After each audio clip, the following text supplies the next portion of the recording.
Hey, my name is Karina and these are the projects I created in ceramics too. So the first piece I created in ceramics was a mandala tile. I tried to use the tie-dye background to create a contrast with the black figure.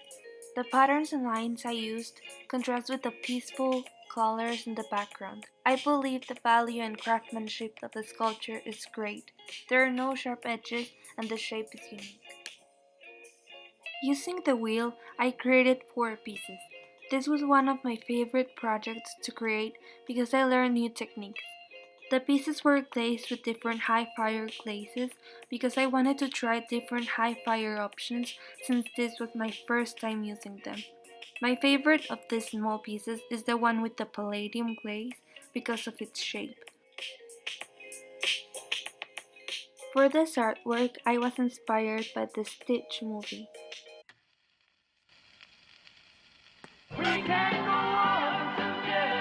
While sculpting it, I ran into some difficulties because the head of the figure started separating, but I fixed it by adding coils around the neck. This piece was glazed with low fire glazes.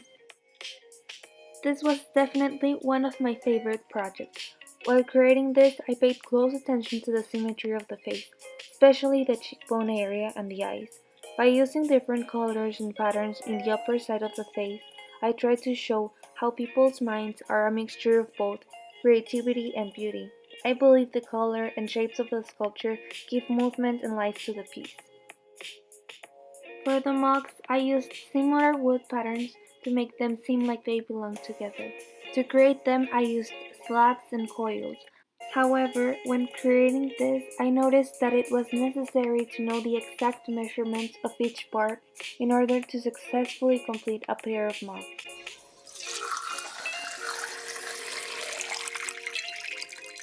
The Art Deco project was my least favorite to complete. From the craftsmanship to the colors and patterns I chose, this piece needs to be reworked. To improve it, I would spend more time designing and glazing it.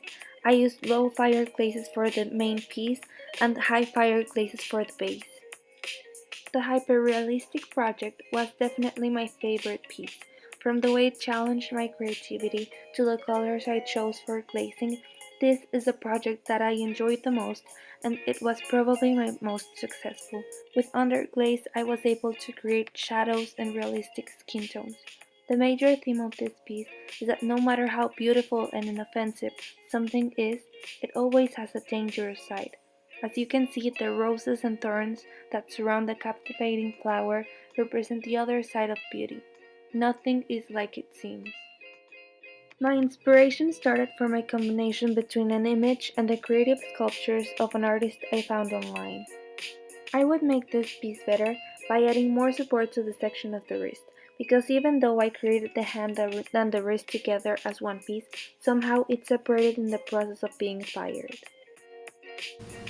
This semester, I learned to challenge my creativity. However, the most important lesson is that no matter how awful a sculpture is, you just have to keep sculpting it. My advice for the next Ceramics 2 student is to challenge yourself because you don't really know your capabilities until you try something new.